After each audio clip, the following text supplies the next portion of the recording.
For more than a week now, we have been talking about facing the tough issues head on. Racism and bigotry in this country. And until this point, it has been about having open and honest conversations. But now we are transitioning to a time of what do we do? How do we change things? One group believes a key is economics. It's called Spendefy.com, and it allows users to search for Black-owned businesses driving traffic to these businesses. They say supporting the businesses can contribute to both economic and social good. So the question is, could this actually work? Do they have a point? Antwon Davis, Eldredge, Washington, co-founders of Spendefy, joining me now. Thank you guys both for joining me. Thanks for having us. Really good to have you, and we appreciate you guys coming on set. Antwon, I'll start with you. What led you to start Spendefy? What inspired you to start it? Well, what inspired us, we actually work a lot with the King Center. So last year, the same kind of climate that's going on now, police shootings, people crying out for an answer. And so we saw was an opportunity for us to leverage our influence as young Black men in our community to build a solution. So Spendefy for us was an answer because we see at the root of the problem is a lack of economic structure. So that's why we started this. So why do you think, Eldredge, that at the root of the problem is a lack of economic structure? When you think about everything that's happened in our community, from police brutality to any of the violence that we see, it's a root of lack of opportunity. And we believe if we have more economics in our communities, we have more jobs. If there's more jobs, more people can provide for their families. More can provide for their families. We have less issues that's happening. So Dr. King, we always say we respect him. His last marching orders was economics. He said, let's strengthen the Black institutions in our community. Let's put our money in Black banks. These were Dr. King's, who we all respect. These were his words. So me and my partner here, we just want to believe that it's our turn. It's our generation's opportunity to lead the charge. And you've had specific examples of experiences that you've had because you've worked a lot with inner city youth. Yes, ma'am. And the ways in which you've been treated. You talked to me about this on the phone a couple days ago. Yes, Can you talk to me about that again? So what I see working with the youth in the community, we work with a lot of different counties. So the way I experience youth that, in the inner cities of Fulton County or DeKalb County is completely different from Rockdale County. And what I believe in my experience is police officers, what you begin to see is they patrol in the poor communities, but they protect in the richer communities. It's a different type of atmosphere. It's a different type of vibe. The way we were approached or even talked to in different communities is a lot different.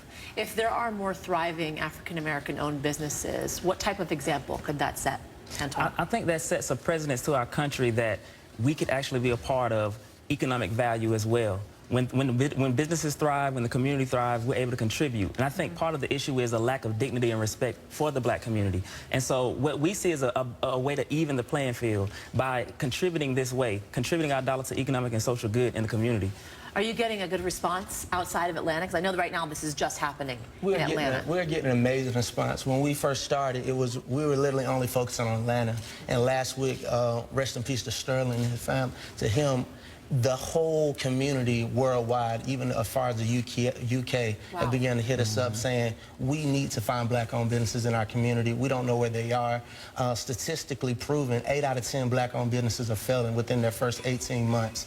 Out of the $1.3 trillion that we spend as a community, only 2% of that are going to Black-owned businesses. We believe because there's a lack of the capital, lack of exposure, and lack of opportunity for them to be found.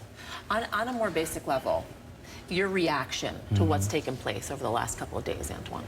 So for me, it was alarming as it has been. You see it happening, and you're looking at the issue like, why can't people see this? Why is it so hard? We're constantly saying, let's wait for the facts. But what you're seeing is an outcrying of people over time. So I think for me, it's been a hard thing to keep seeing as a young Black male, because I've experienced that same fear. You know, police pull up behind you, pull you over, you're concerned. So that concern for me is a concern I know we all feel together. But we want to be an active part of solving this problem. So we know people are asking, they're crying out, well, what is the solution? What now? And we believe Spendefy is an answer for that. So how can people learn more about Spendefy? How can they help you guys out in identifying Black-owned businesses in their area? Great. First, they go to our website, Spendefy.com. Go there. How you can help us use it. Make Spendefy a lifestyle tool. We're not pushing a boycott. We're pushing a lifestyle change. When you need something to eat, Spendefy.com. You're looking for professional services, Spendefy.com. If you want to go out for a night of entertainment, Spendefy.com. Use that. And what we're saying for the business owners, take the opportunity to get on our free listing and let the community help you. We are launching worldwide, nationally this week. So if there are businesses, whether you're in California, New York, Texas, Oklahoma, everyone that's been calling us, we are now accepting you. Sign up now. I love this idea of what you guys are doing, because it's true, we have so many of these conversations, right? But then where's the action? Like, how do we put pen to paper? How do we actually create change? And I think this is such an important aspect of that. So I thank you guys for your work. It's really incredible stuff. Thank you guys. And thank you for sharing it with me. Thank you so much for the opportunity. Yeah, Antwon, Eldredge, thanks. You guys did great. First time on television, I believe? Yes, ma'am. All right, you don't have to call me ma'am. I'm not that old. I'm a Southern gentleman. Thank you guys. Really appreciate it. Thank you.